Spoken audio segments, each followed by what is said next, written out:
De mare. I think we're live.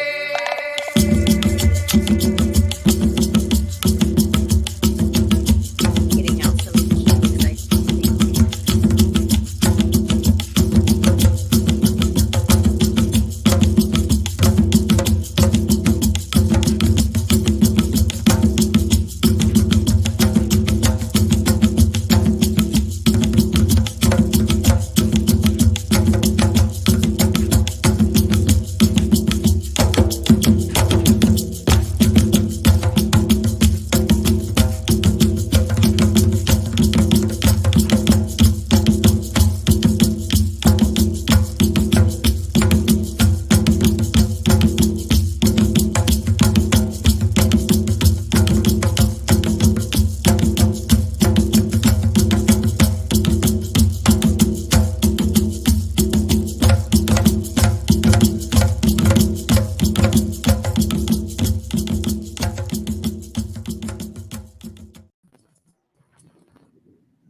Hello, hello again.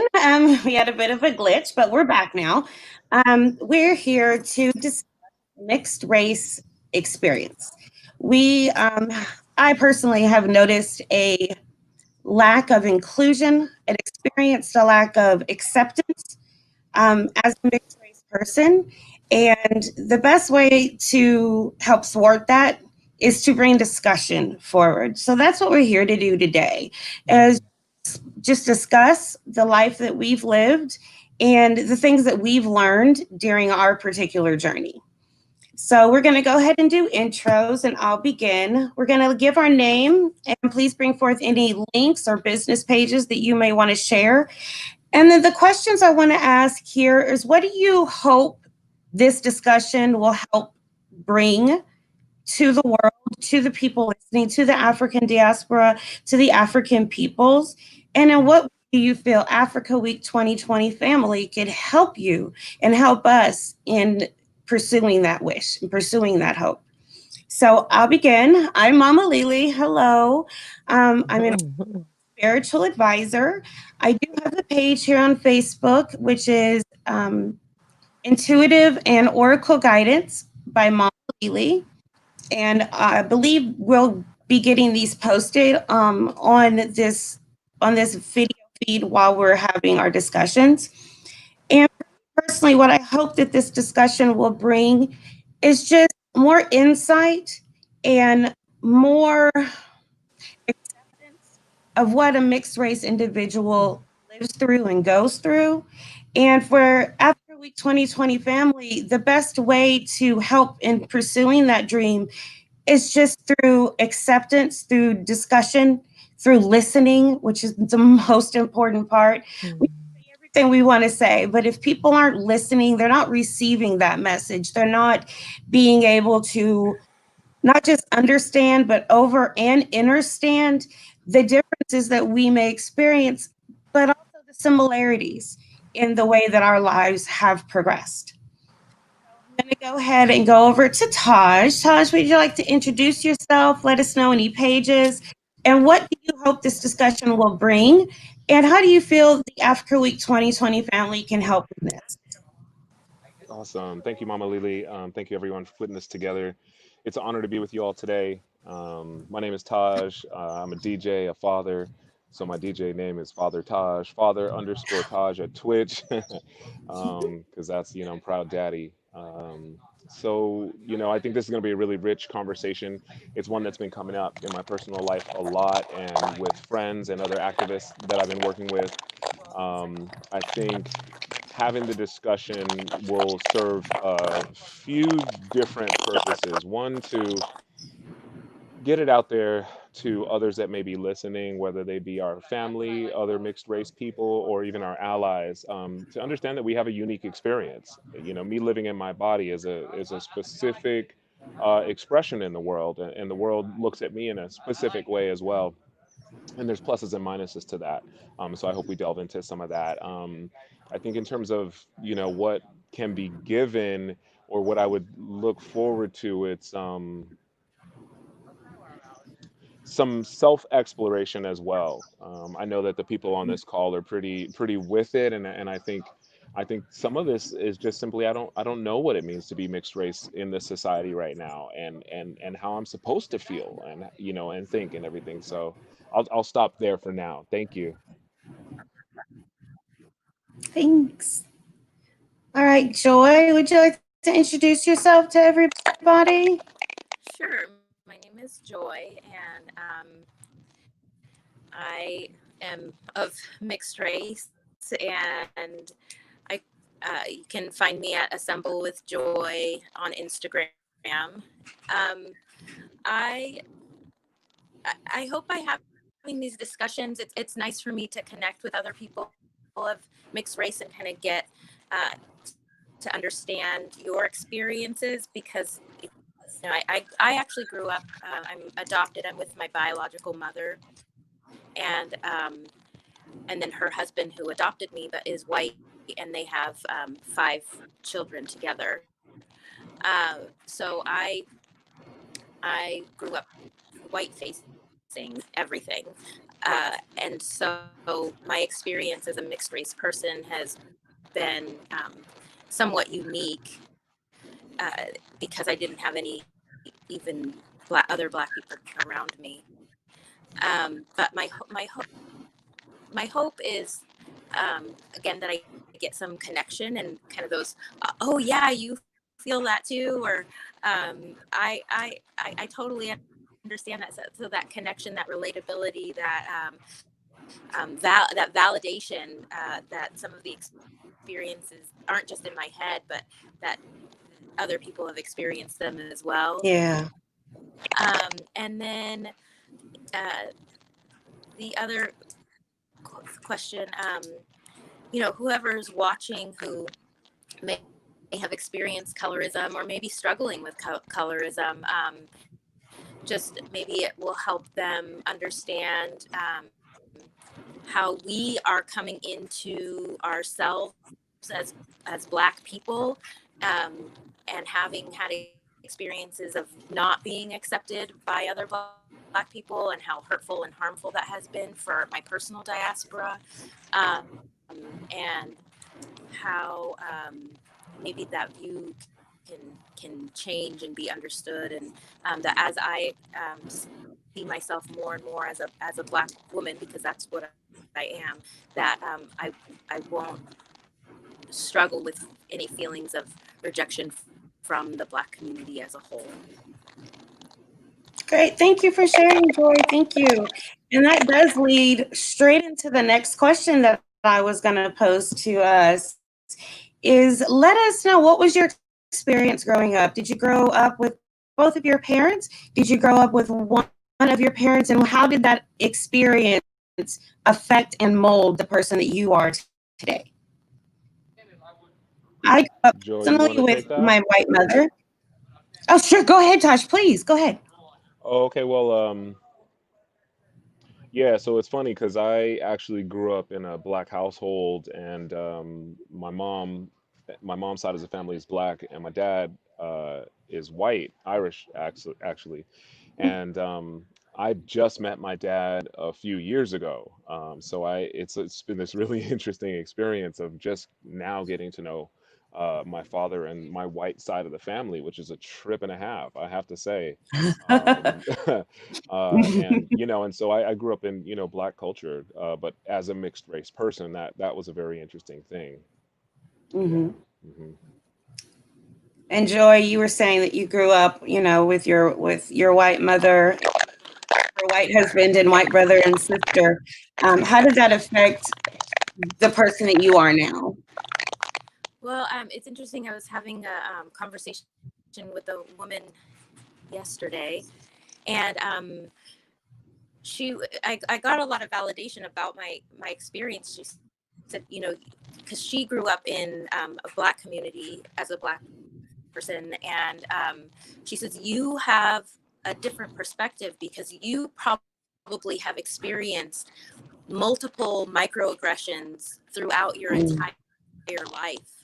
And me growing up, this is her speaking, growing up in, in a Black community, everybody's just Black, and so there isn't that that tension, or that, obviously there isn't racism within the Black community that, I think we can experience as mixed race people, where we go into places and are, too Black for the white people, but not Black enough for Black people. And, A horrible thing.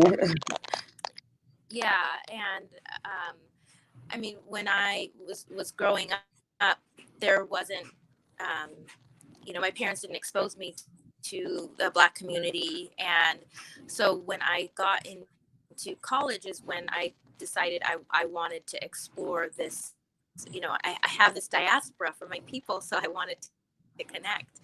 But I was, I would try to approach, Black young women in college, and I wanted to pledge a Black sorority, and I wanted to join the Black Student Union. And anytime there was a fair or a table with people there, they would stop talking, or they would, turn their back toward me. So I was basically, rejected from my community, and it was really hurtful. So the way that it affected me is that I became afraid to enter into Black spaces for fear of rejection. Mm-hmm. And about a year and a half ago, I was invited to a brunch, and it was just for Black women. And it was very anxiety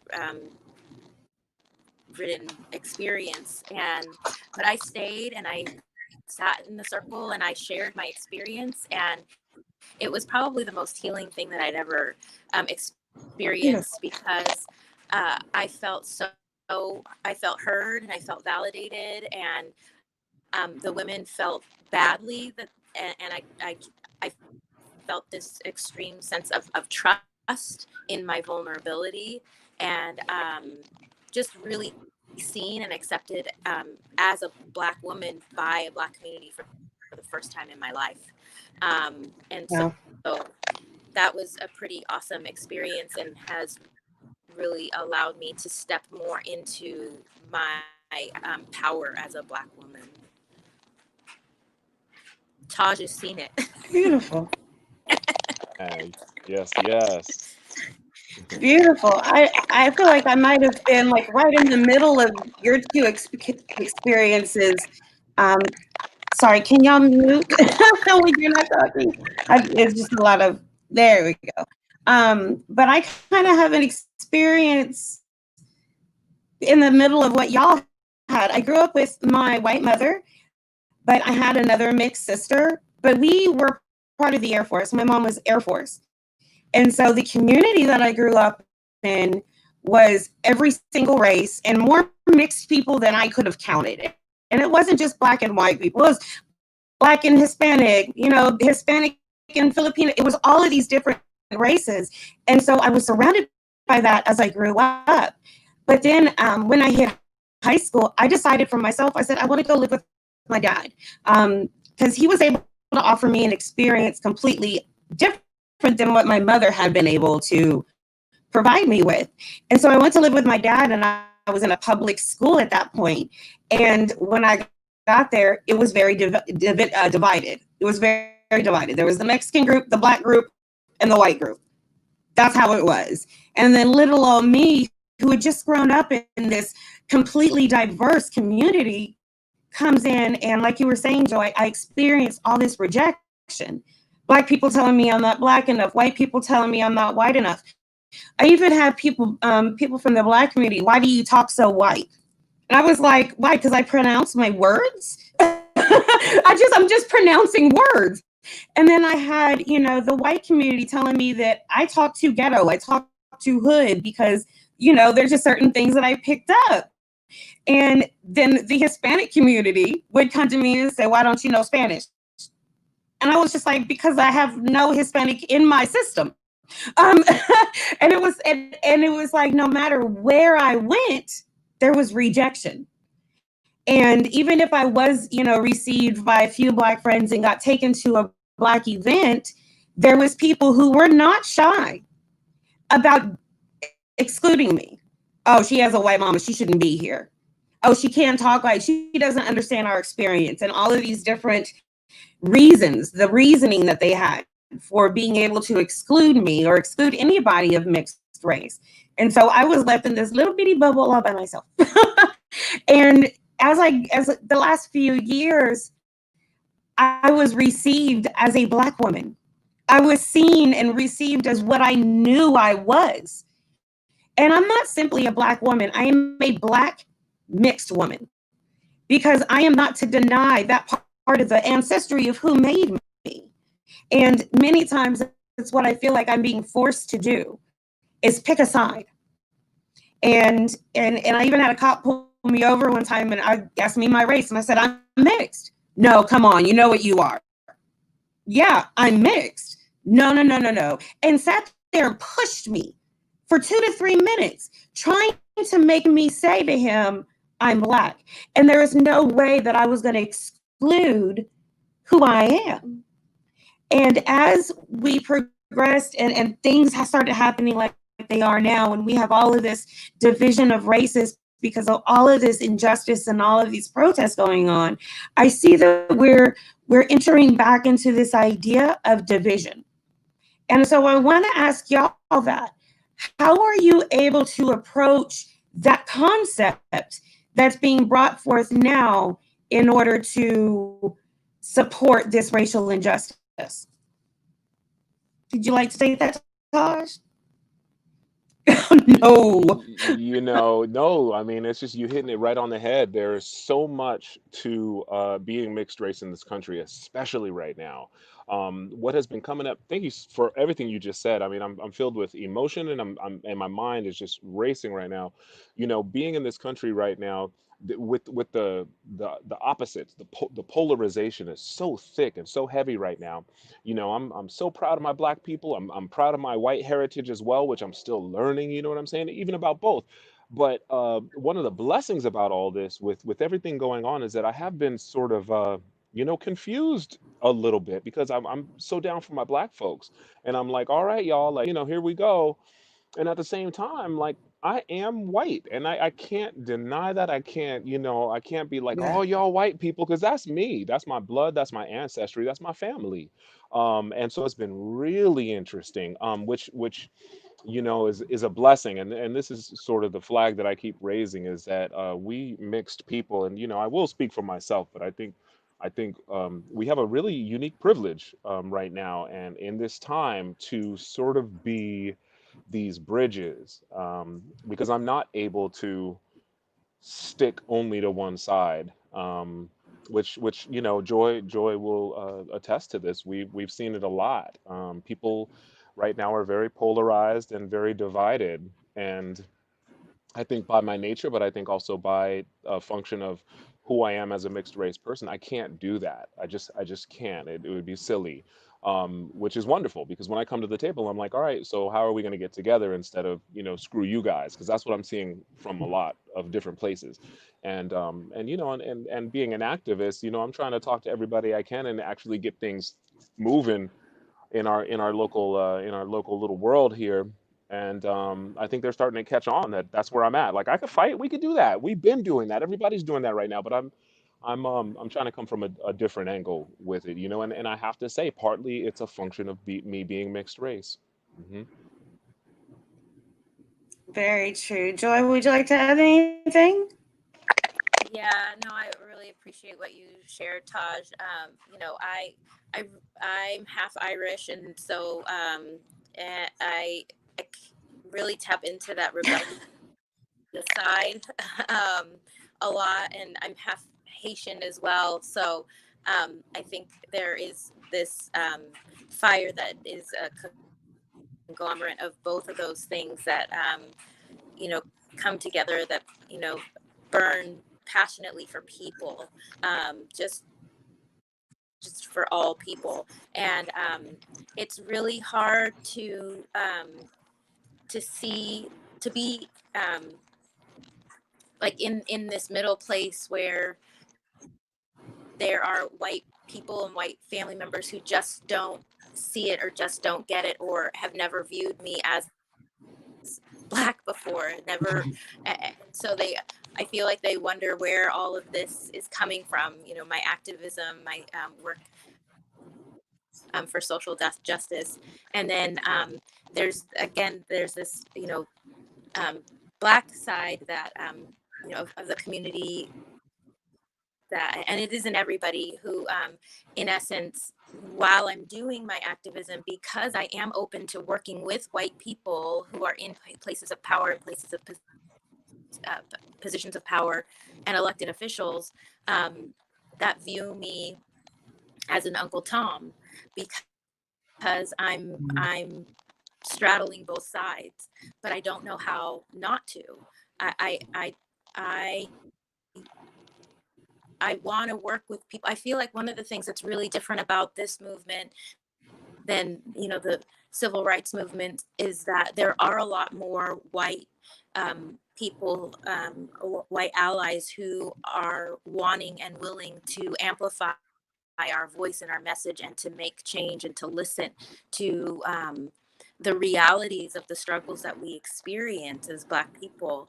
And I want to I want to work with that, and that is part of who I am. And when I'm seen by Black folks, I feel seen, and when I'm seen by white folks for the experiences that I have,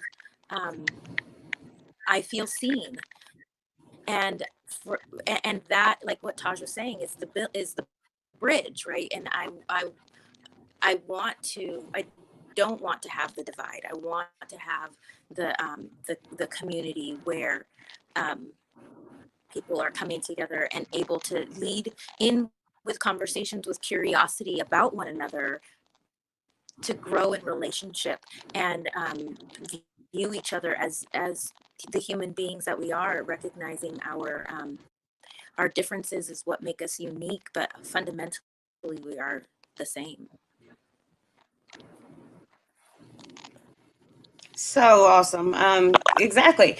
That's exactly what I would have said, Taj, is the ability to be the bridge, the ability to be the mediator who has grown to see these two different sides of the racial division in America, and to be able to help bring forth new ideas, and not just that, but be able to bring them to the people who need to hear them. Like you're saying, we at this day and age, we're being seen much more. We're being received much more, and so we have this ability to go to, say, our white side or the white community, and bring forth the basic ideas of what the Black community is trying to bring forth. And maybe not all the time do they do it in the best of ways, but we know that there's a point there. And so we're able to be the translator for these ideas and for these concepts to, like you both have said, close the gap, so that we don't have to be a bridge anymore, so that there's no need for bridges anymore. And Can I you jump brought in up, on that real quick? sure. I want to speak clearly to something that I think is what you're saying is a function of us, and it's a thought, but bear with me. It's a function of us being less intimidating because we are, half white, or not Mhm. all the way Black, not chocolate dark, right? So there's a way that I feel like that plays in people's subconscious, and I'm gonna use that privilege again. I'm gonna call it privilege because I feel like that's what it is. And as we've been involved in, Joy and I both have been involved in different circles and dealing with political leaders. In the back of my mind, I'm wondering, I wonder if I was darker, Mm, would I be in some of be these heard. circles? But would I be heard, Yeah, right? So yeah. yeah, yeah, most definitely. You brought up a great point. Less intimidating is a great way to describe that. And it is, like you said, it's a great privilege. And and I hope that this particular discussion helps other people of mixed race be able to see that about themselves, so that they can become bridges as well. And so this bridge really helps bring forth these two sides, because one person, one man bridge can only go but so far. It's when we start to see that, oh snap, we have this ability, we have this privilege. So let us become unified in helping progress this idea forward. And I wanted to bring forth something, Joy, family. Oh, go ahead. I was wanting to bring forth family. Just to Taj's point about that, it's like I guess an approachability where I want to, and Taj does, I mean, it sounds like, use it for the advancement and the betterment of the Black community. And it's like, we don't want it to be held over our head or used against us, and used as, I don't want to go back to when I was in college and I was rejected for having this. I want it to be this thing where I'm just like, no, I want to use this to help our people and make change. And I feel like if this is something, a gift that we've been given, a gift and a burden to a certain extent, because we do straddle both sides and are rejected from both sides, but using it as a tool to make change. I think that's what I'm kind of hearing from you, Taj.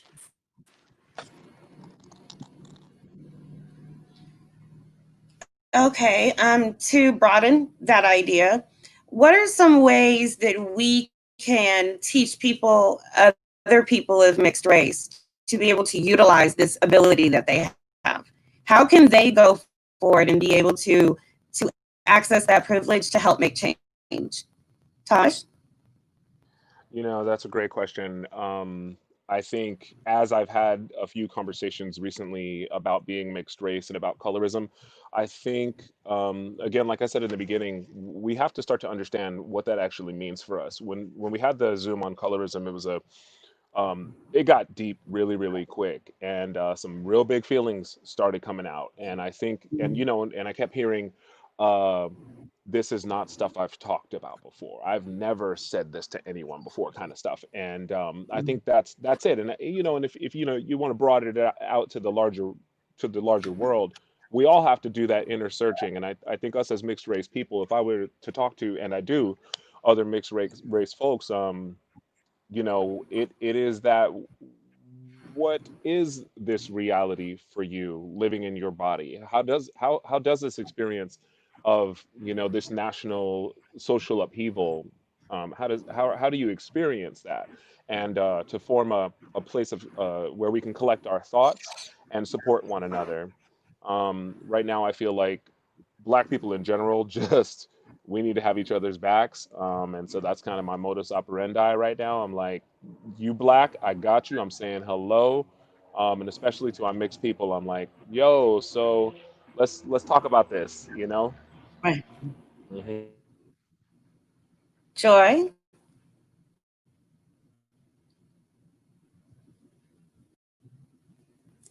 Okay. And there you go.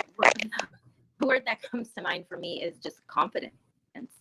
Just be confident in your place in the world, in the position that you have, whether it be just in your job or as a student, as a mother. Just be confident in owning that white side and owning that Black side, because you are both, and it's what makes you who you are, and beautiful, and an asset to the cause. And just really move forward in that confidence, and trusting that what you're experiencing is real and is valid, and that you're not alone. And again, just move forward in that confidence.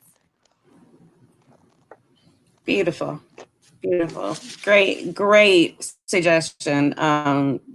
Confidence is something that for mixed people, I feel, has been a hard thing for many of us to grasp, just because we grew up, and most of us, and I'm not saying all mixed people, some of the mixed people were able to experience both sides. But for many of us, we grew up having to find out who we are And it wasn't easy for many of us. It was something that we had to force and put into action, trying to learn more about us. It wasn't easily given to us. We didn't grow up in a place where it was the norm. You know, like for me growing up on an Air Force base, it was kind of the norm. And then I entered the real world and I found the real world wasn't like that. And so at that moment, it shot my self-confidence. Because at 14, I lost who I was. I didn't know who I was anymore because the way society treated me was so different than what I had experienced the first years of my life. So confidence is something that we do need. It is a necessary ability. And I feel like the more that we discuss the strength of a mixed race life and the journey of a mixed race life, we are giving confidence to others who have struggled and who haven't, like you said, Joy, who haven't known acceptance, who haven't found a community where they can be them and be okay with that. And it's real necessary for everyone right now. To kind of go away from this topic, I don't want to keep on this topic. There's so much that we can explore with, our mixed race journey. As a child, or even at this day and age, what are some experiences that stand out in your mind when dealing with family and your mixed race? Was there any racism that you experienced from family members, or acceptance even? And what did that look like for you? Tosh? Go ahead, Joy. So I think the first time that I really experienced acceptance was, and kind of seen a little bit more, was when my sister was in college. She's 9.5 years younger than me. And I don't know what came up, or how it came up, but white privilege came up. And, it had never been discussed in my family, but she recognized it as a real thing and was telling my brother, a white man, that it was a real thing. And I felt so seen by her. And I think that was the first time, because we never talked about race growing up. We just never talked about race in my family. And so I experienced all of these things in my life, in this body, knowing that I was different, but not really having anybody to look to get validation from, to kind of share these experiences. Are they really happening? And then just dealing with, my hair. My mom did not know what to do with my hair. Oh, honey. Amen. She tried to find somebody, and they gave me the "I'm Your Baby Tonight" mushroom cut with the blown back. Oh no! I had that one. It was awful. It was awful. Horrible. Yes, it took me probably 20 years before I went to go to another hair salon. Oh no! You know how people get in the dentist chair where they have to get sedated? That's kind of how it became for me. Yes. So that was a really good experience with my sister. And even now, she struggles, but of my sisters, I feel like she kind of sees it the most, the disparity, the differences, that there is bias in the world, and then not racism, but what I'm experiencing right now is probably the most challenging, because my family's not even talking to me about any of this stuff. Breonna Taylor, the verdict, none of them reached out to me. And I've been, by both of my brothers, experienced somewhat of battery, and it's so hurtful. um, and it just is so dismissive of the pain that I'm in and what I'm experiencing. And so that and I feel really fortunate. I had a really hard conversation with one of my brothers the other day, and there was some water battery in it. And then I reached out to him and I sent him a YouTube video about what a battery is and what a battery is and how harmful it is to having conversations and moving forward in relationship with him. And he heard it. He heard it. And I was really scared that I was not going to be able to continue the conversation with him because I've really pulled away from my family a lot recently, because I see my mom as very fragile, and I I I I just don't feel like they get it, and so it makes it I feel really invisible in my family right now.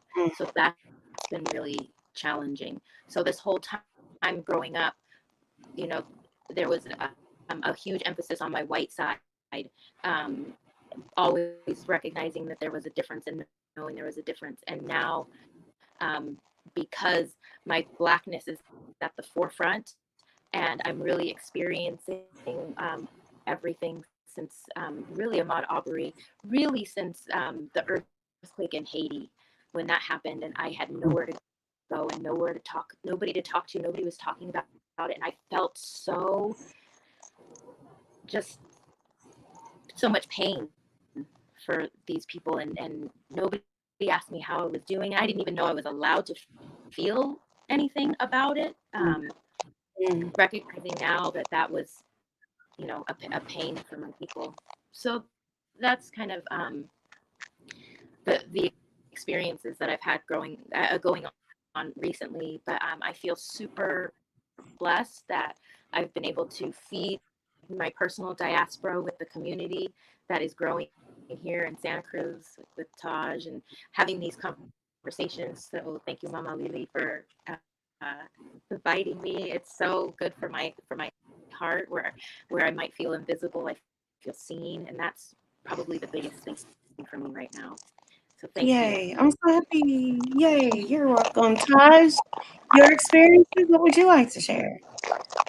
You know what? I forgot the question. I was just deep into what Joy was saying. So, I was like, just basically wow. asking, like, Oh, the family. experiences as a child or growing up, what with your family, where did you experience racism from them, and what did that look like for you? Yeah.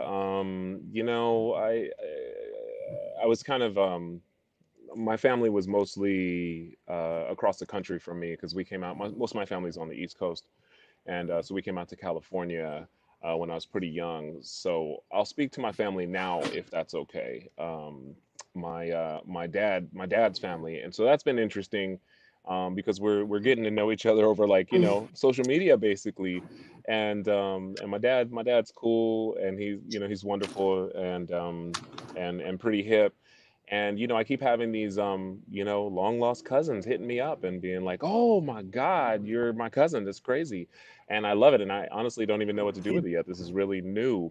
And I had one cousin hit me up, and she was like, "Yo, so you're black, and that must be really crazy right now." And I was like, "Yeah, yes, Yeah. actually, it really is." And right on, you know.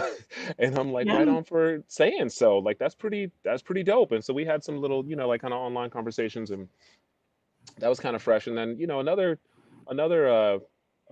cousin, I guess, of mine is really, really kind of tripping, just putting out a lot of negativity, and very one-sided kind of, sort of like Fox News perspective kind of stuff. And at first I was like, "Oh, dang, darn, okay, so that's that." And then I'm like, "But okay, this is my family. This is not some troll on Facebook. This is, this is someone who is my blood."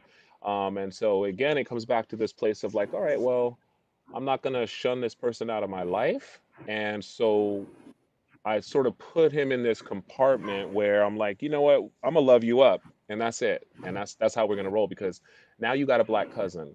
And so now, and that's I said as much to him. I'm like, so just so you know, like I'm black, bro. So Yeah. we're gonna have to we're Yeah. gonna have to have some conversations, and you might want to change some of that up. So Yeah. yeah, so it's been interesting. It's been interesting. Yeah, thank you. Okay. Thank you guys for sharing. For me personally, I grew up, like I said, I grew up in the Air Force. So we were never near any family. My first time really having experience with them that I can remember was around 8 years old, and I met my mother's father. And it was probably one of the most hurtful events in my life. He looked at me, touched my hair, and said, "You're an abomination to this planet. You should never have been born. You're not my grandchild." And my whole world fell apart, just fell apart. And it even makes me a little emotional now just to think of it because, you know, going to visit them, it was such a big treat.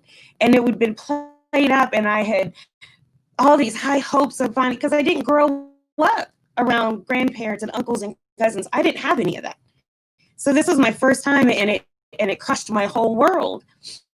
And what further pushed me away from that side of my family was my sister, who is also mixed, was readily accepted because she behaved more white. She liked white people music. She spoke white. She liked white, dating white men. And here I was listening to R&B and reggae and hip hop and, tons of piercings and tattoos. And I was rejected. I was the black grandchild and she was the white one. And so knowing that, and I don't think my mother really understood the pain that came behind that, because she still took me to visit them every summer, like clockwork. And it was like, you're making me have to be traumatized. You're forcing this on me. And it took many, many years. And I'll be honest and say it wasn't until my adulthood that I was able to be like, no, what he said isn't true. I love myself enough to know that's not true, and be able to release some of that trauma. But obviously, I haven't forgotten it. It's still there. And I didn't grow up knowing my father's family very well. Again, we were cross country. We were in a different country. And when I went up there, though I did feel like they loved me, I still felt as if I was the outsider. They live in Detroit, one of the black meccas. That's a mecca. And being there, I didn't see very many mixed people. I didn't see mixed couples, and this was back in the the 80s, 90s. And so it emphasized to me this non-acceptance, this fact that I live in the bubble of other.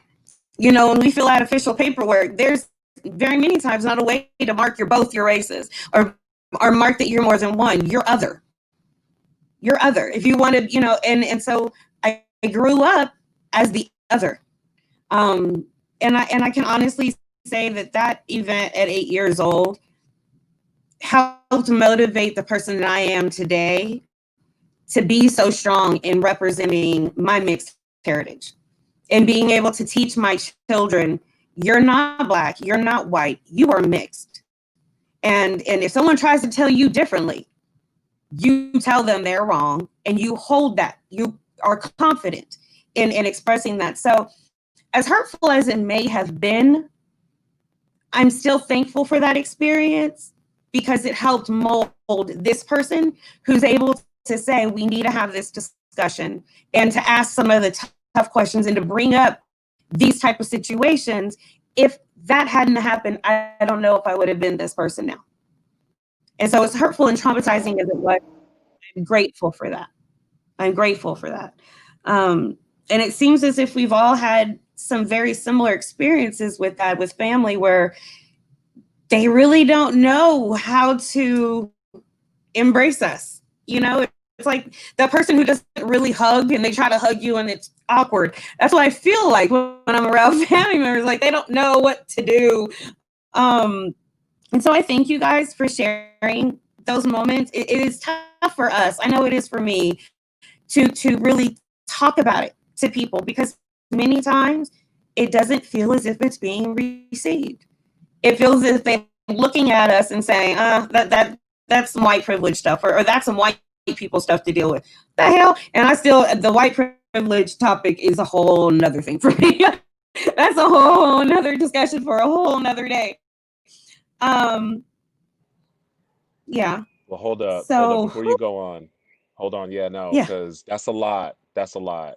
And I just want to say bless you and thank you so much for sharing that. That's one of the worst things I've ever heard in my life, that someone could say that to another person, let alone their family. So I have a question for you. Um, what My question for you is, how do you feel like that has affected your life? You said that for one, it's helped to make you stronger, but then also I'm wondering about the ramifications for your life, and then also I'm wondering, how do you heal from that trauma? Because that's majorly traumatic. I'm curious. It's still something that I am healing from. That's going to be an ongoing process throughout my life. Because, like you said, it was a very severe reaction to someone who's blood family. And so, other than the fact that it made me stronger, it has helped me not just for interacting with mixed race people. As a spiritual advisor, I encounter many people, and I feel as if not having that experience helps solidify for me the importance of me being here. I knew in that moment that if that man felt that strong to say those hurtful words, I'm here for a reason. And though that may sound a little backwards to some who don't understand, it really told me I'm here for a reason. I'm here to change the world. I'm not here to change my world. I'm here to change the world. Because if that one person feels that strong, hurtful things, there's many others who feel the same way, who may not even say it out loud. So yeah. Thanks Thank for you. asking. Yeah, I feel like Joy wants to say Do you something. feel like I don't know, Taj, if you had an experience like that too, where you feel like, the universe is just, we're all just such unique individuals, and we have a purpose and a reason for being born. And I feel like the antithesis of love, which we come from, we come from love, right? But the opposite of love tries to speak to us at an early age when it thinks that it can take hold and change. Because I feel like that other side knows who we are, knows our power more than we do, and tries to kind of stifle it at an early age. And so that's what I'm hearing when you're speaking that story, and recognizing even that something recognized your power at that young age and tried to stifle it back then, thinking it had a chance to do so. So I'm glad that you have stepped into the role that you are stepping in, because I'm so happy to have met you today, and you've certainly made an impact on my life, and I'm heartbroken to hear that story, and I thank you for your vulnerability in sharing that, and I'm sure that there's people who are watching who needed to hear that too, and may have had a similar situation happen to them. So Yeah. Thank you guys for receiving me in that expression of my experience. And to further elaborate on my family experience, like I was saying about my Detroit family, they weren't mean, I guess is the best way to put it. They weren't hateful. They didn't, outwardly exclude me, but it was more of, a very passive aggressive type of way of behaving. And then it wasn't until I got older, I went to go visit some family here recently, and I didn't realize, and I don't think for them it was racism necessarily, but more of a colorism thing. As I was describing Detroit back in the 80s and 90s, very little mixing of races or other races, diversity that I saw. And I went a couple of years ago, and it had all changed. It had all changed. And my family members who live there, one in particular, every time he saw a person of white ancestry, had something to say. Oh, those white boys are moving in. Oh, all they do is drink. I wonder if they're going to mess up my neighborhood. And it was like, I was like, what? Huh? Isn't that wait, what? Wasn't they saying that about us at some point? Didn't they say, and as an adult, I was able to, again, be confident enough in being able to say to my uncle, let's sit down and let's talk about this. Let's really talk about this. Because remember, when you are talking about white people, you're talking about my people. It's my people too. So we need to sit down and have a discussion about this. And it gave me that confidence to as an adult, again, to not just, have these discussions, to have individual discussions with people and to stay in my role. And I think that's another thing that I've been seeing lately is mixed people are claiming themselves much more recently. And I think a lot of it has to do with the wave of new age, the spirituality really being enhanced on this planet right now, and people being able to grasp these new spiritual concepts. And I wanted to ask you guys, in what way did being mixed mold or shape your spiritual ideas and behaviors and acceptance? That's a good question. I'm gonna have to think on that for a second. Will you want to jump in, Joy? Sure. Oh gosh, that's such a good one. And as you're talking, one of the things that I did experience as a child from my family was, it's weird now. And I think what's so shocking for me now is that I experienced this radical acceptance of just being a person and a child of God. I raised Catholic and raised charismatic Catholic, so a whole lot of Holy Spirit and speaking in tongue and raising of hands, and just a teaching of God and Jesus's love and acceptance of me unconditionally. So that was really deeply poured into me as a child. And as I grew and I tried to fit in, I wasn't finding a place. I remember taking this sociology class that forced me to write a paper about my identity, and I could not identify as white because I did not feel accepted fully, and I could not identify as Black because I did not feel accepted fully. And so I claimed my faith as my identity, and because it was the thing that didn't require excuse me, require a race. It didn't require me to choose, a side of me. In essence, I chose what I was taught was love, and so I moved forward in my life, trying to live and grow and learn and understand the ways of my teacher, who is Jesus, as he is the rebel that he was, and trying to show love and acceptance for the people that weren't normally accepted. And so that became a huge part of my identity. But then as I got older, I realized that in this space, there was still something missing. And it was my connection to who I call my skin folk. Because again, I didn't have anybody Black around me. I didn't have and I only had white people around me.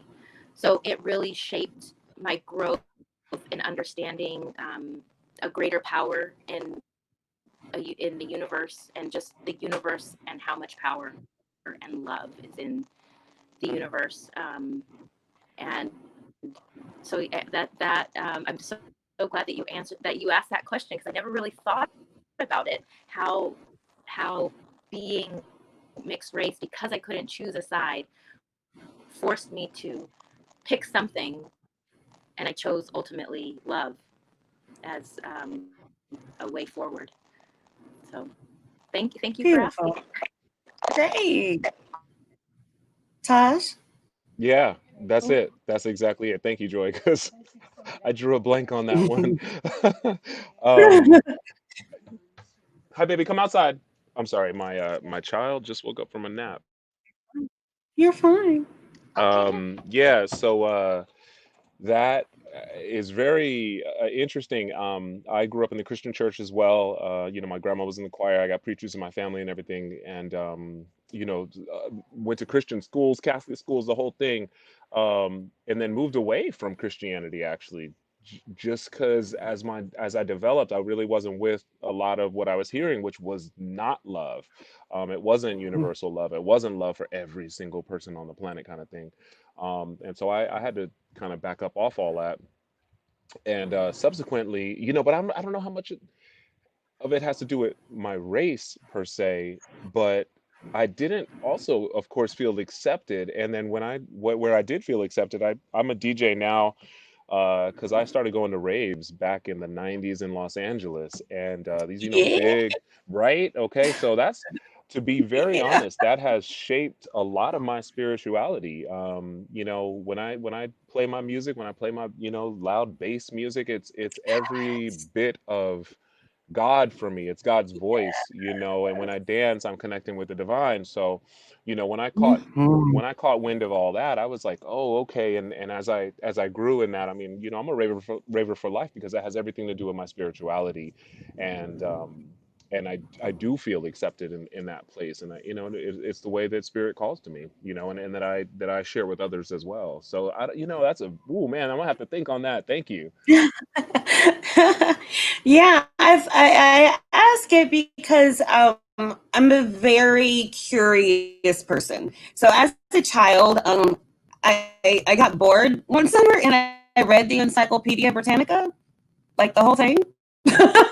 But yeah, but every time I would get to a section that referred to, a pantheon of gods, whether Greek or Roman or African, whatever, I would look at these images and I was just like, but how is that person supposed to be a spiritual being over me when I don't look anything like them? And my mother, who grew up herself in a Pentecostal church, went as far away as possible from that as she could, to the point that I don't remember ever going to church as a child. And so I was just like, okay, well, if it drew her off so much, I was always looking for that spiritual guidance, that acceptance of universal love. And so as I began reading these things, I would picture I wouldn't see the images they would put in the book, right, of, say, a Greek god.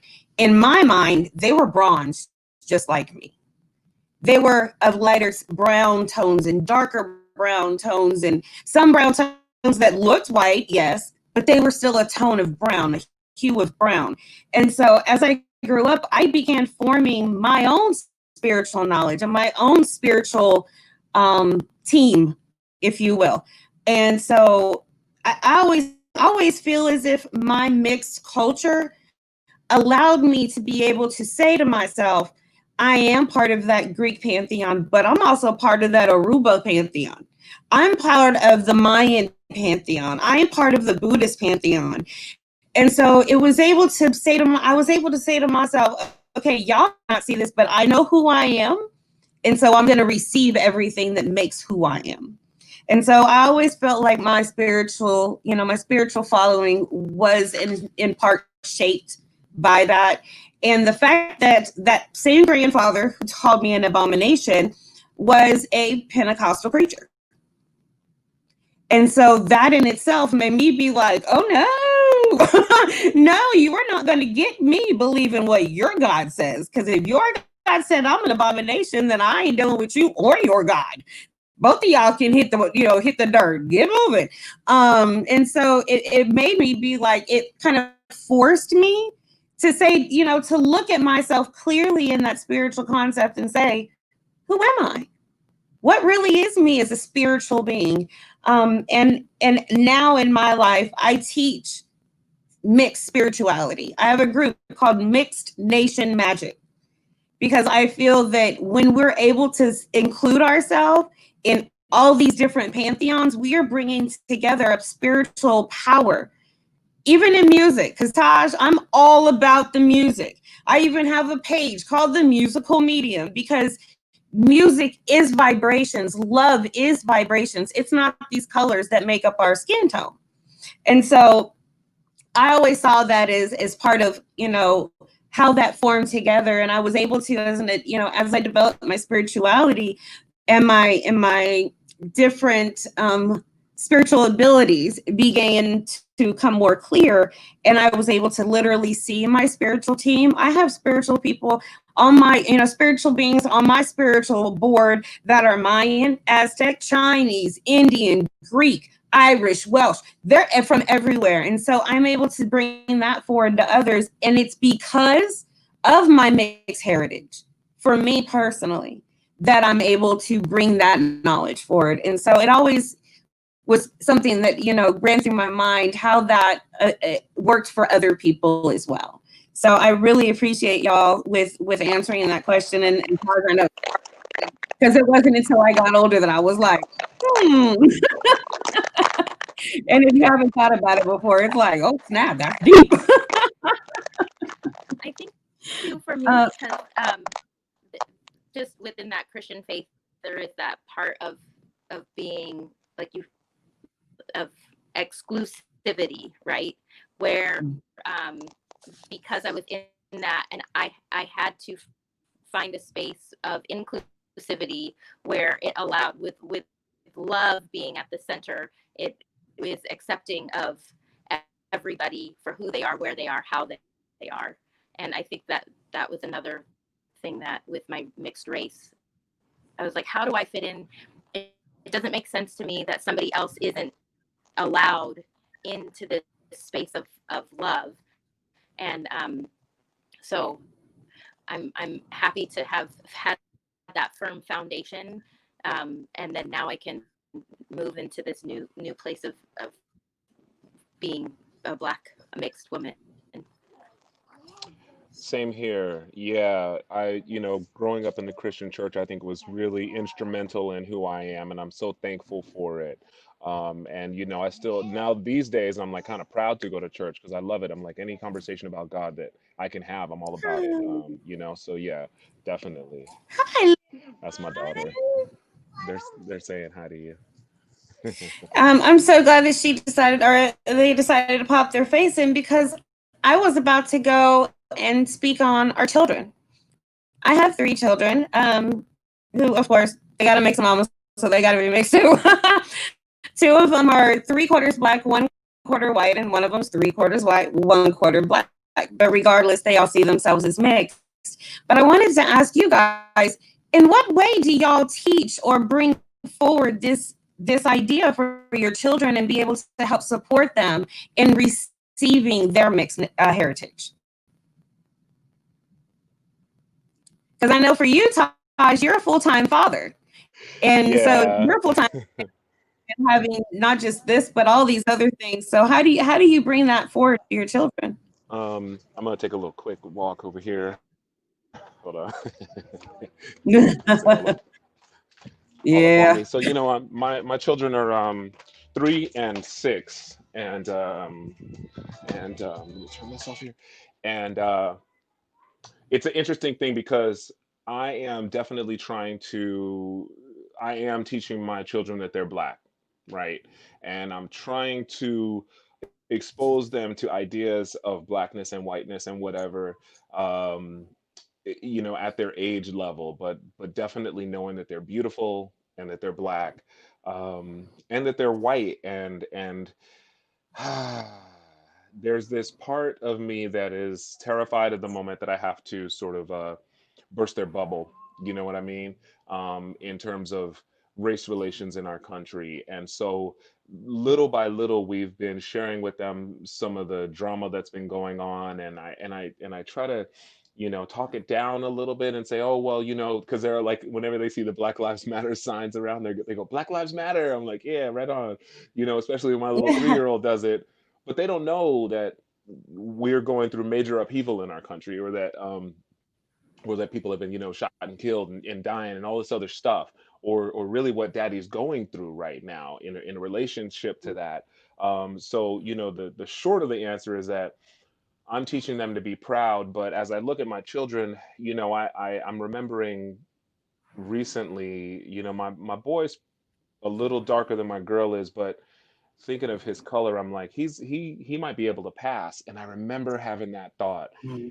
and the like the sort of sigh of relief that I had inside about that, and then also the immediate guilt about even having that thought that my boy might be able to pass in Mm. this world. It was just, it's just horrible. So yeah, that's an ongoing thing. I don't know how to bring them up in the right way, except that I'm going to continue to teach them about their race, both sides of their family, as I learn it, as we learn it, to be proud of that, you know, and that's also a self-discovery thing as well. Awesome. Joy? Yeah, Taj, you've shared that story with me before. I think it was when I found out that I was going to be a grandmother. And um, it's hard to say that still. And that my daughter was going to have a boy. And I really, really, really wanted her to have a girl. And I think that feeling is just, we don't want our children and our children's children to suffer. We just don't. And it's sad that, you know, to understand that, you know, to take peace in the fact that your son might not suffer as much is not a bad thing as a father. Um, and but also recognizing what you're doing is the beauty in his blackness, because it comes from you, and you are beautiful. I know you, I see you all the time. And with finding out that I was going to have a grandson, I was really scared. I was really, and this was before, this was about a year ago, um, because I knew the struggle that he was going to have. And then I had to think on, you know, why do I feel this way, and what can I do to make the world a better place for him as a Black person, as a Black boy. And what I've been doing is just trying to make this little slice of the universe that I've been given charge to, at least that, make it a safe space for him. And hopefully there's a ripple effect. But my daughter, my oldest, she is 3/4 Black, and my grandson is like fully fully Black. His dad is from Africa, and when I had her, I was 17, and didn't know myself the way that I know myself now, and so I'm trying to lead by example, for her, and then for my younger children. I have a son who is almost 13 and a daughter who's 10, and my son who's 13 is, he looks mixed, but he could be racially ambiguous. And then my daughter is very, very, very fair. And anytime um, I had her as a baby, people would say, "Oh, she's so cute." They would never say, "Oh, your baby is so cute," because they would think that I was her nanny. And she and my friends who know me say she looks mixed, but she's really fair, and so she looks up to me, you know, because I'm the woman in her life. She doesn't have curly hair like me. She wants to have curly hair. She wants to have darker skin, and so I let her know that she has the majesty and the magic that comes with being Black, and she also has the privilege that comes with being white, and that she can use both, and they're very powerful, and that she and I'm letting her know too that she has a responsibility. I'm not going to let her misuse these gifts that have been given her.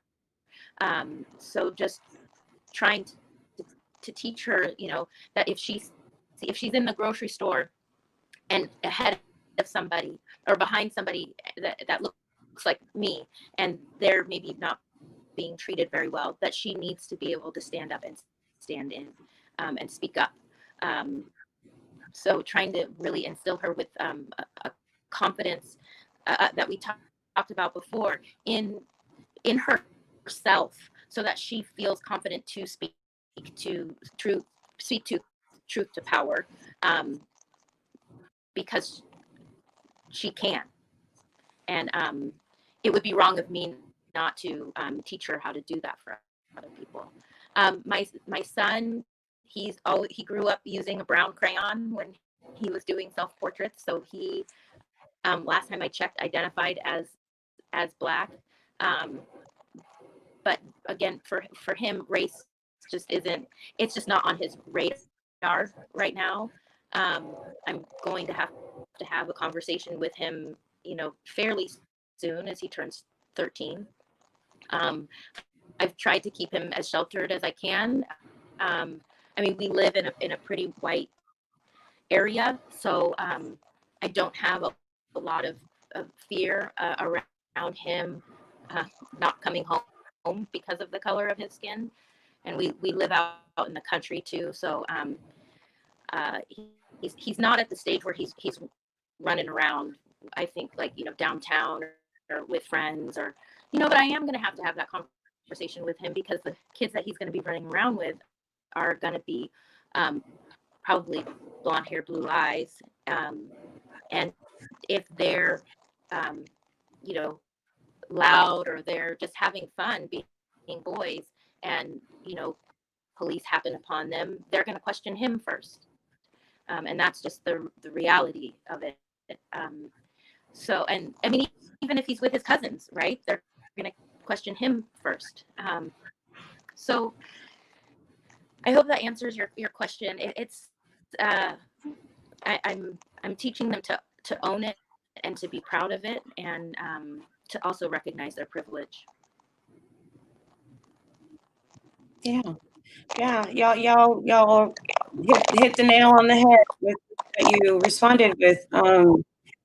It is a very troubling time to be able to instill such lessons within our children, because as soon as they turn on the TV and watch the news, they're seeing the two sides of who they are fighting each other, basically. And they hear about, you know, part of their family literally killing the other part of their family. For myself, I've been, like I said, very open with my children. We have a very honest and open household. So my oldest is 17. Like I say, she's 3/4 white, 1/4 Black. She's very fair, blonde hair, well, blondish brown hair, hazel eyes, beautiful curly hair. She's my golden baby. I call her my golden baby. But her biggest thing, and it's so trippy to my mind, because not too long ago, you would be judged for looking too Black, right? And it's so crazy because now people they'll tell her she's white, and she gets so hurt behind that, because she says, no, I'm not. I'm a mixed Black woman. I am that. I'm not white. And it hurts her to the core. And it's so trippy to my mind to see how we've gone in a complete 180 from what, per se, maybe our parents, experienced when they were in school. My youngest two, our sons Joy, are similar in age. He's 12. Turns 13 in May. But like I said, for those two, they are 3/4 Black, a quarter white. But never have I heard them disown or put down or shy away from receiving the fact that they have white people in their family. And we discuss what's going on so openly in our house. And my youngest, who is, how old is she now? Oh no, my son is 14. Goodness, y'all, don't tell him I forgot their age. My son is 14 and my youngest, she's 12. Yeah, don't tell him. But my youngest, she's my fighter. She is the freedom fighter that lived in me for so long, and she is that now. She is the one who will stop somebody in their tracks if they are trying to say something derogatory or against who she is or part of her family, because she has been taught white people are your family, love. It doesn't matter who they are, where they're from. They're part of what makes you you. Just like all of these, your African American family, all those people make who you are. And so she sees that and she's like, well, I'm gonna make sure them white people who are shooting my Black people don't do it no more, and they see why they're doing it wrong. And she is so bold in her approach, and it's a beautiful thing, because I see that happening with these children in that age period. And Taj, you'll see that as your 2, 3, and 6-year-olds get older, this new generation has become so emboldened with the strength to be able to maybe say things that we maybe had been too hurt to say or too traumatized to say or lack the confidence to say. This next generation, and that's why I want to have these discussions now, because they are already opening their minds and their eyes to be able to receive everything that is them. And it's not just the people who know they're mixed race. There's white people who are figuring out they got Black in their family, and they're receiving that. And there's Black people finding out that they have white in their family, and they're receiving that.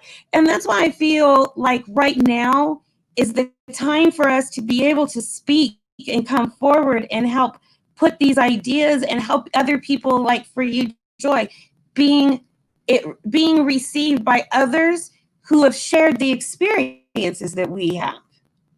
And it's our children who are these 3/4 and 1/4 and, all of that.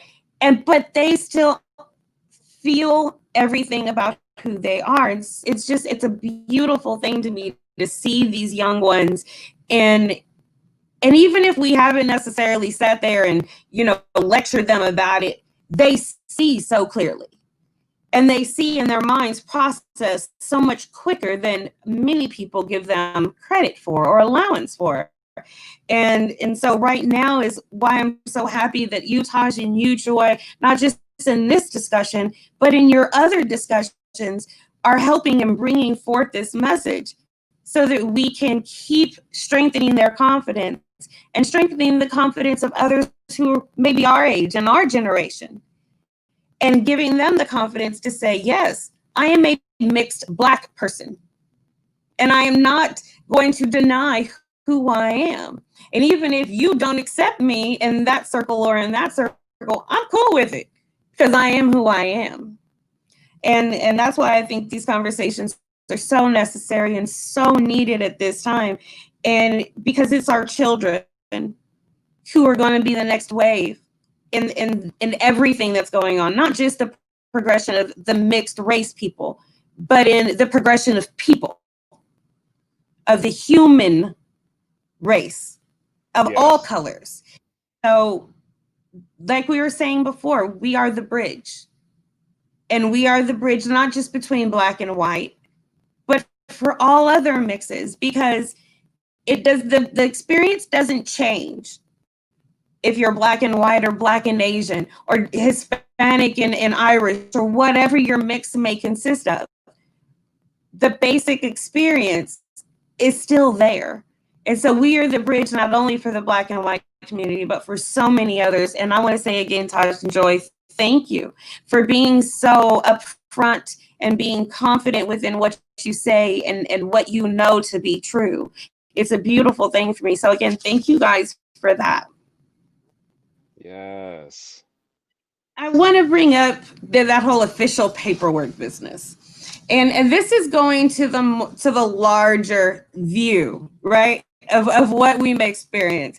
Do y'all remember growing up and having to fill out those stupid little bubble tests and getting to that part where it says race and being completely stuck?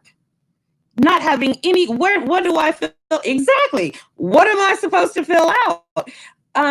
So what did that look like for you guys? What did you do to work with that? How was that for you? Well, I actually have a story around that. When I was 15, when I was in school, one of the first things that the teacher did was have us fill out this card and a little bit about ourselves. And one of it was, our race. And I put white. And I put white because I didn't know that I could put both. I hadn't been around any Black people in my life. So I didn't feel like I was allowed to do that. Mm-hmm. And my whole experience, everybody around me was white. So I'm looking out, right? And that's everything I'm seeing. No, we don't see ourselves, right? Unless we're in the mirror. Right. So, and I kind of did it to be a smart ass, I'm not gonna lie. And she gave it back to me, and she said, "You need to change this." And I was like, "No, I don't." And I wouldn't change it. I went back to my parents and I told them what had happened, and they were like, "I mean, it makes sense. Why is she making you change it?"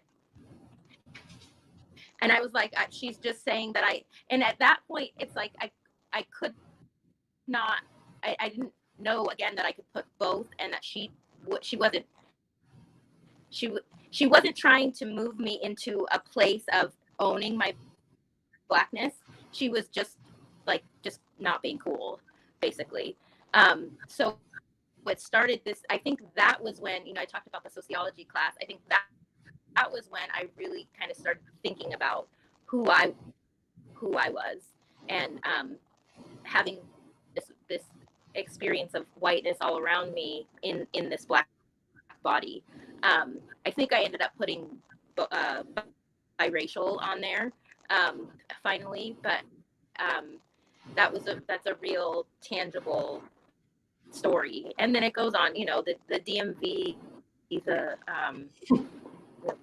any application, going to the doctors, like what do you put? And so now that's even right now for the census. If y'all haven't done the census, do the census. That's my PSA for the moment. But it's like, yeah, what do I put? Because I want to be counted. I don't want to be put in the other box, So yeah, it's real. Real. What about you, Taj? Oh, I mean, yeah, we already know that whole story. It's just funny because, um, yeah, other is, I guess I'm other. It's funny because really, and I've thought of this a couple times. What if I started rolling around telling people I'm white, right? Because I tell people I'm Black, so I don't see why I couldn't just be like, yeah, I'm white. I kind of want to do it for like a year and just be like, yep, that's who I am. You know what I'm saying? Social experiment. I think it really lays bare the depth of the racism in our country, that I am not viewed as white, even though that is a full half of my biology, right? It's funny. Yeah, I remember filling out the FAFSA form, you know, right when you get ready to graduate, you fill out the FAFSA. And I remember, and it was so, the teachers, my advisors, they kept telling me, say you're black, say you're black. You'll get taken care of better. And I was like, but I'm not. But I'm not. Like, what? and it always like, and it tripped me out. I was like, so y'all basically telling me that I'm not good enough as a mixed person, and that I'll be recognized more if I'm considered to be black? And I was like, no. And I didn't fill it out. And they sent the form back to me multiple times because I refused. I refused to fill out that section. And it, Joy, yes, the census this year, I recognized it on there too. I was like, we still don't have a choice. I'm still other. Why am I other? But at this point in my life, I've basically just been like, oh, well, I'm other. Screw it. I'll be other. If that's how y'all want to see me, I'll be other. I'll be the alien in y'all's human world and come around and mess with all y'all stuff and then go back to my other world over here. I don't care at this point. But I've tried for years, and I really don't know the right way to go about it. But to get people to recognize, like, I'm not going to be other just because that's more acceptable to your ideas.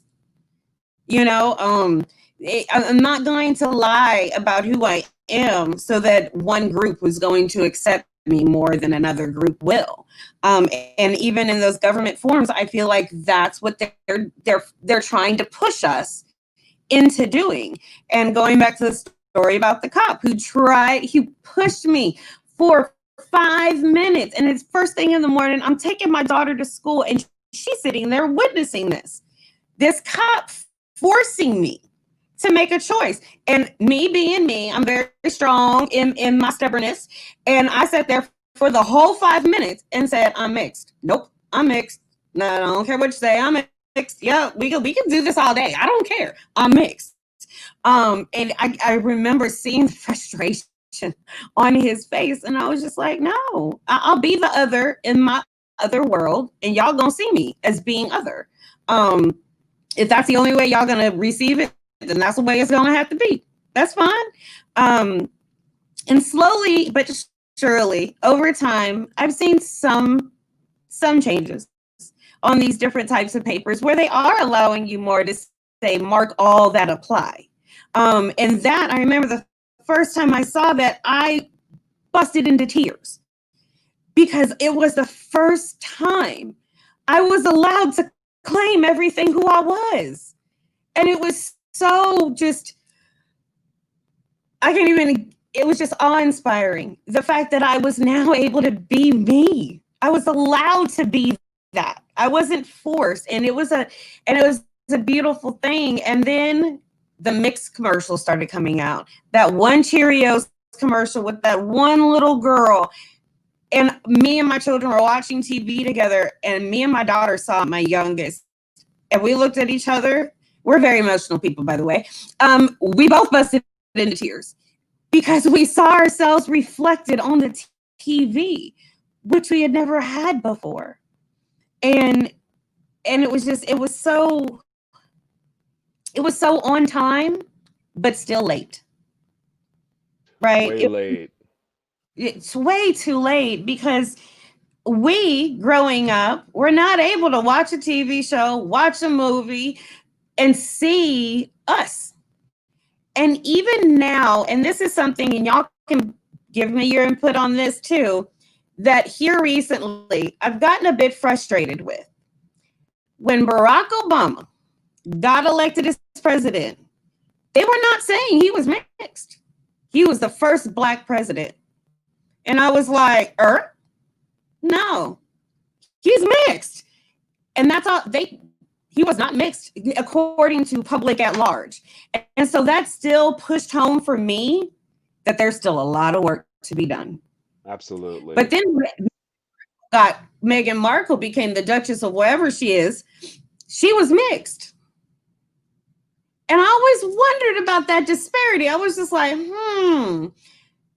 Input. You know Any what? input? Wow. Wow. Okay, yes. Because no, Obama couldn't roll up there and say he was white, not by a long shot. Could you imagine? Oh, no, Not no, at all. no. Wow. And then Meghan Markle was every bit of mixed. That's true. Mhm, Wow. mhm. Ooh, wow. Mm.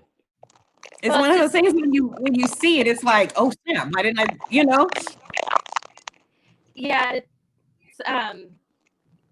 it's just what society. I mean, it's even written in some of the laws in the South. If you like are 1/15th black, then you're considered black, Mhm, and that kind of takes takes over, and um, that's how you're seen. And for me, when it comes to the census, I ended up choosing black for resources because one of the things here um, we're really trying to get um, resources and black people seen and out of because black people here are othered and mm, trying to get the black community out of the other box. So mm, just trying to use it. We talked about using our blackness and our whiteness as assets when needed for the cause. And so mhm. that's when I chose to use it for that reason. And I think that is what I see it as is using that for the cause. Barack Obama, he was white enough for the white people and black enough for the black people, but was able to leverage his blackness for the cause. And while I am, a mixed person, because I do have both of those sides, I will leverage my experience in the white world to be able to carry on conversations with white men who are elected officials and in places of power because I feel comfortable and I've had years of experience doing that and leveraging then my blackness again to make space and room to bring other black people up and into the circle where they've been left out. And I think that's what Barack Obama did. I think that's what Meghan Markle um, is trying to do. And I would, if it would mean, again, if I'm going to use my privilege to get in the door, I'm going to use my blackness to bring the oppressed up and in. And that's kind of the gift that we have, right? That we were talking about earlier. That's kind of how I see it and how I use it.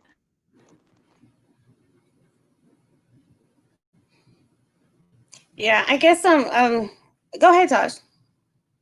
No, no, no. I was gonna say I don't have anything else to say on that except that Meghan Markle's fine, and let's just put that out there.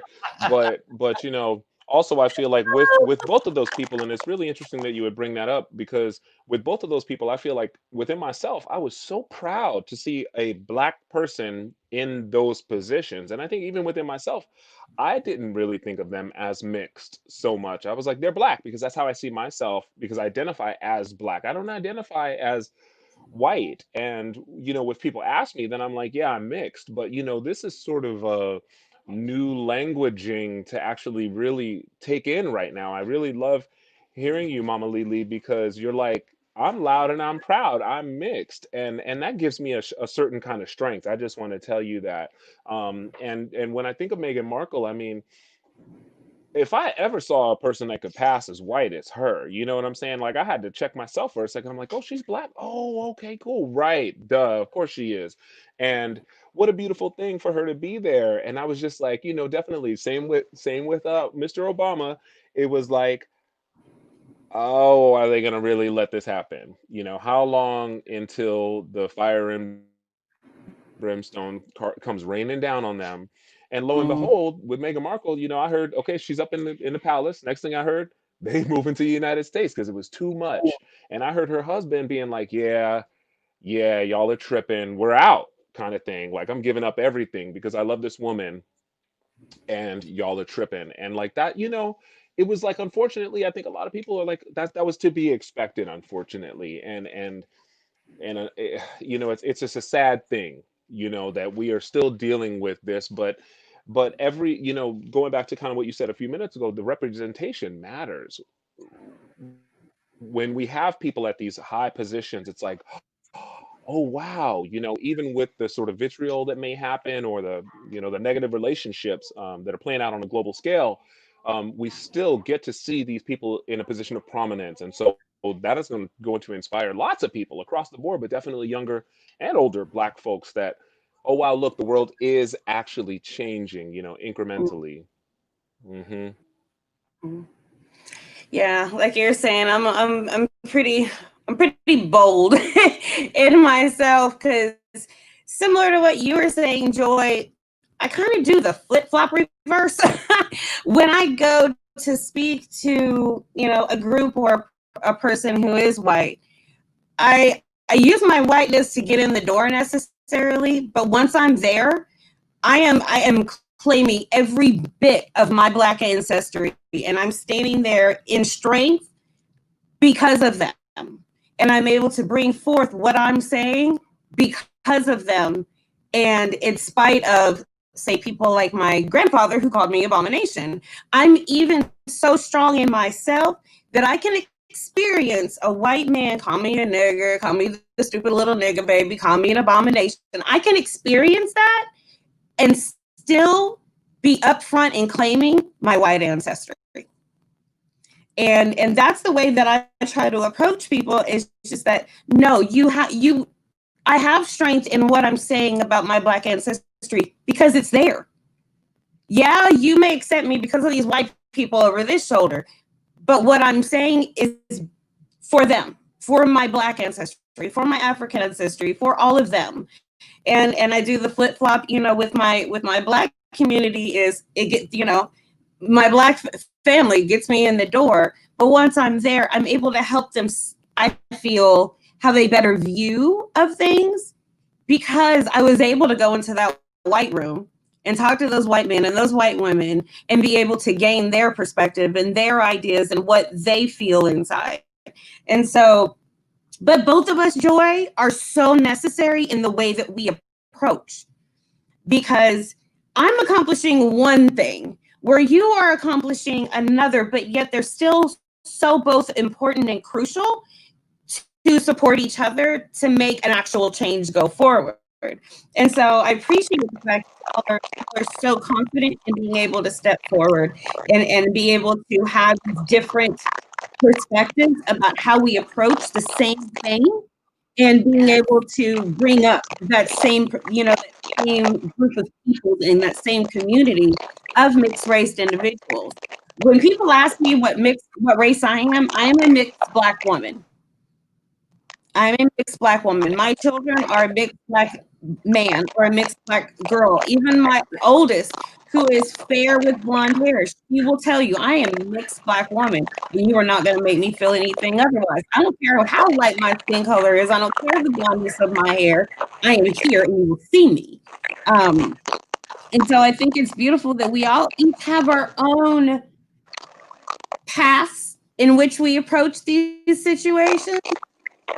But the fact that we are all walking these paths is what gives me hope for the future. Is the fact that we saw that, yes, I'm going to be the one to travel that. And I'm going to meet my friend over here, my friend over there, my family member there. We're all going to meet at the end and be able to bring something forward. And so I think it's gorgeous that we all each are able to progress in that individual way. Yeah, there's not all one right way, and you know, we all need to bring and lend our, you know, intellectual property to the cause, and you know, share our gifts and talents, and leverage them, because we all came packaged and packing something different that one person might have that another one doesn't, that's necessary. I often use, you know, the analogy of making a cake or building a house. You have a hammer, I have the nail, Taj, you have the wood, and then we need to you know, use all three to build.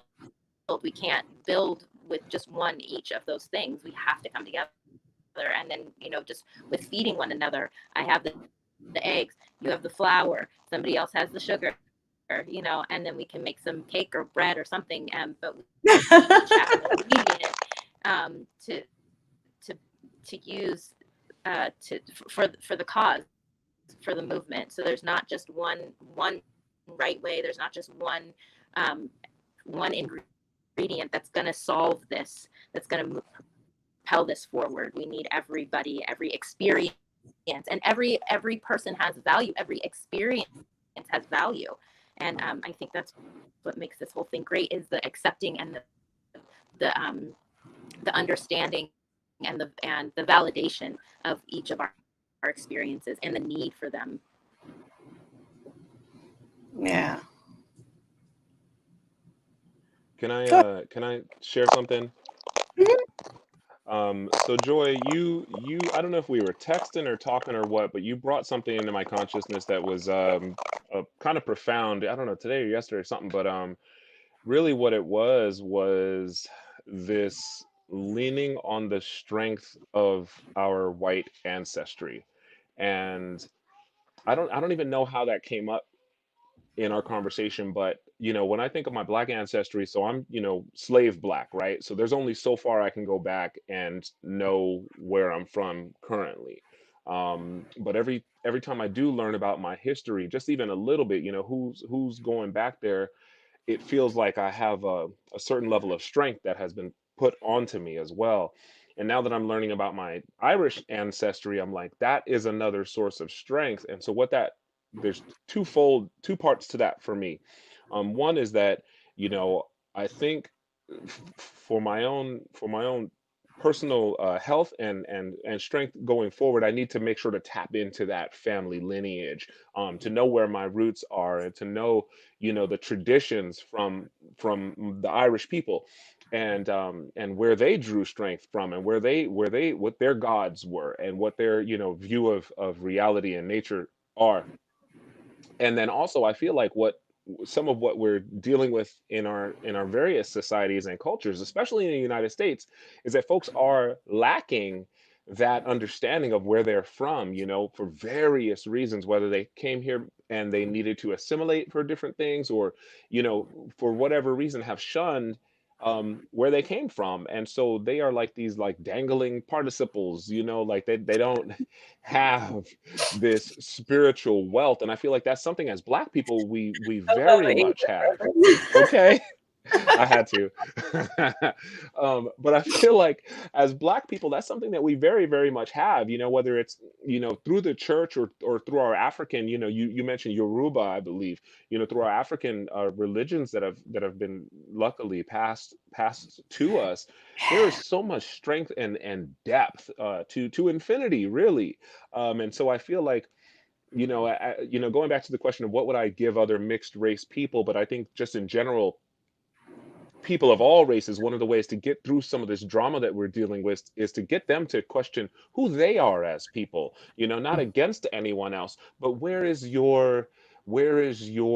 your people from? Who are you? What is your lineage? What is your blood? Because that innately will tap us all into um, the reality of, again, infinity, that we are a part of this planet, that we are a part of God and nature and everything that exists. And I feel like we have a major disconnect, and as mixed people, we're having to ask those questions. Where am I from? And so innately it's like, okay, well, the question just goes further and further and further and gets back into what is anything happening here. But that's my mystical kind of side coming out. Hey, I'm all about it. I'm all about it. Hey. All about it. Yeah, most definitely. Sandra said, I love the dangling participle analogy. English reference, you. But yeah, that's actually something that I really enjoy doing within what I do. I'm a spiritual advisor, and so I do many, many readings where I'm tapping into people's ancestors, and I'm able to give them that connection that they never had before. And afterwards, I'm able to see these individuals as they receive that strength, as you were speaking of, from where they came from and seeing them grow into these beautiful, well-rounded people, whereas before they were very full of anger that I was misplaced on outside people, and that it was more of an anger that they didn't feel who they were. They didn't know who they were. They weren't able to understand that. So the best way to express it is out to others. And so once we're able to make that connection and able to give them that ancestry connection, and not by some DNA test that goes off to some company who may or may not tell you the truth. But this is, information that's coming directly from your spiritual team. And once they receive that information and I watch them in accepting and receiving and working within that, I can see the change within them from going from, we got to, go and burn down every white business because of what they did to us. And they move from that to, okay, let's sit down at the table and let's have a discussion on ways that we can better ourselves. Right. And that change with them is a beautiful thing. You touched on it perfectly, Taj. The self-exploration.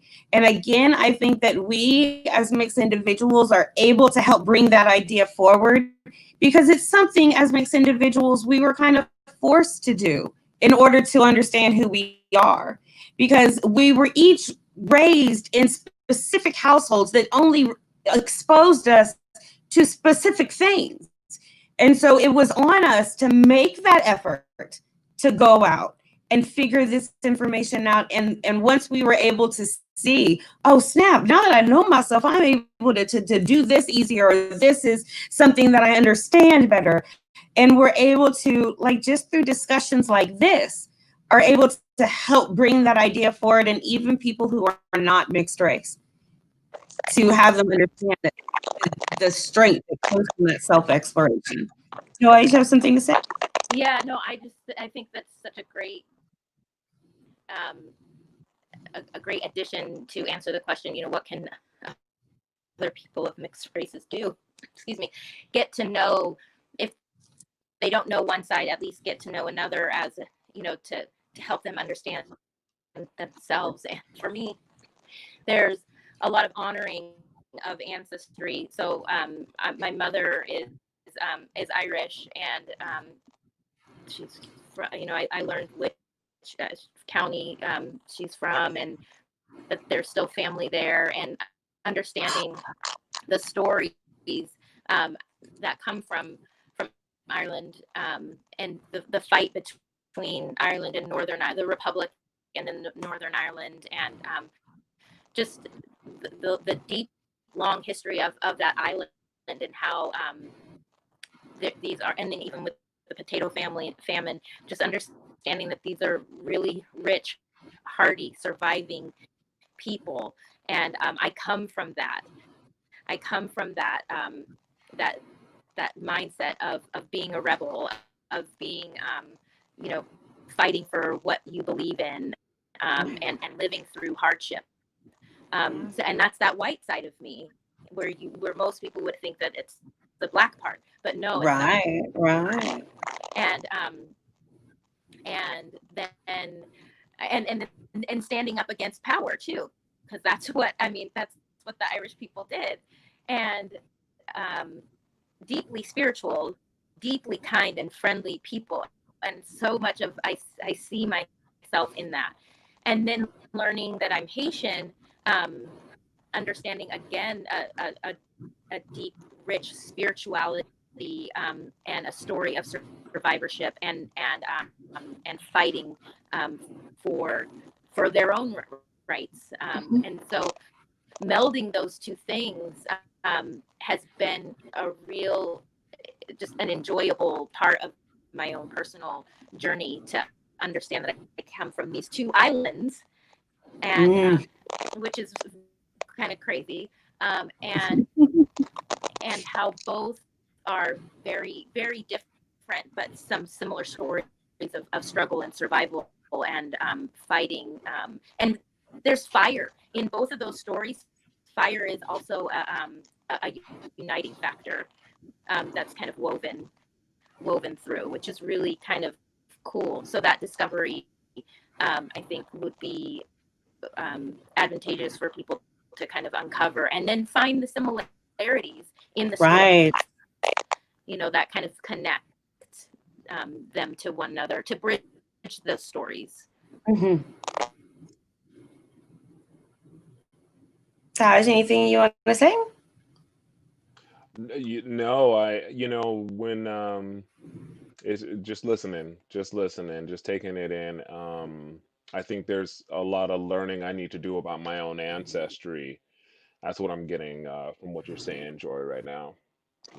Because it is rich, and I think all people have a rich legacy, and I mean, really, we all are survivors. And I want to bring that to the table. I want to bridge those gaps. I want us to understand who we are as people. I mean, that's I feel like my whole place here, my whole purpose is to let's be one, and celebrate our differences, learn from each other. So on point, Taj. That's three things that I look to do is to help people see that we all have differences, but that's just simply because we're all unique individuals.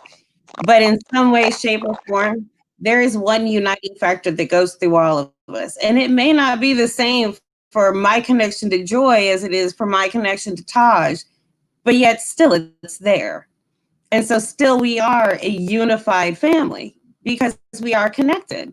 We all have these similarities that run through us. It's funny that y'all are both have Irish in you. I have Welsh and Irish in my ancestry on that side. And so as I studied them, I was like, dang, I come from some warriors. Yeah. and so like you referred to, my Black side was, slaves. So it really blocked my ability to necessarily do, the ancestry.com search. But when I did a spiritual in-depth meditation for myself, I brought up to me my African ancestors, and it was just like a whole nother part of me was revealed. And then, just like you said, Joy, as I really studied them and researched and received that information, I was like, oh snap, y'all may have been completely different, but y'all sure was the same. That's a lot of similarities that I see going on in the two, not even two, because I also have Native American in me, but in the things that make me, there's so many similarities. And to go beyond that, like I was saying, I teach mixed spirituality, and in helping people see that you can follow a mixed pantheon or receive energies from different archetypes and different pantheons, that it makes one complete whole, as above, so below.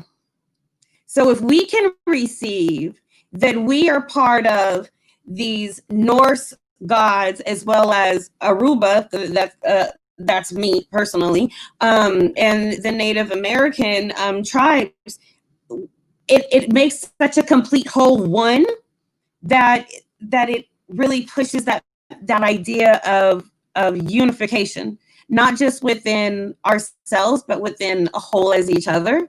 And so when I'm able to teach people that they're able to receive that type of mixed spirituality, they themselves are able to receive themselves better and receive others better who may be of mixed race or who don't even look mixed race, but still are. They just don't know it yet. They're able to receive that, yes, I may look white, but there may be some different ancestry going on in my bloodline that makes me me, so I can receive that. And I can see that I'm not just a one. I'm a conglomerate of all these different pieces. And so I think that's another thing, like we were saying, that we can help in bridging the gap on. So as above, so below, we help in bridging the gap within the racial injustice movement that's occurring at this time. We're able to bridge a gap between two sides of our families, even, and being able to make that unified. But beyond that, we're able to do so much more and be a bridge to so much more. And so that's why I push so hard to have these discussions. I want the young ones who are coming up behind us to have the confidence to speak their truth, to speak to others who may not be completely receptive, and to know that they can be confident in still finding their place and putting their foot down and being a unified one. And so that's why I'm so happy that you two both joined me today in having this conversation, because it's so needed. And this isn't going to be the last. There's going to be many more conversations, hopefully between us, that maybe haven't been seen clearly before, that maybe haven't been received clearly before. And it's not just people of Black and white mixed ancestry, like I said. I've heard so many stories from so many people with so many different mixed ancestries. And when we sit there and talk, we still have the same stories.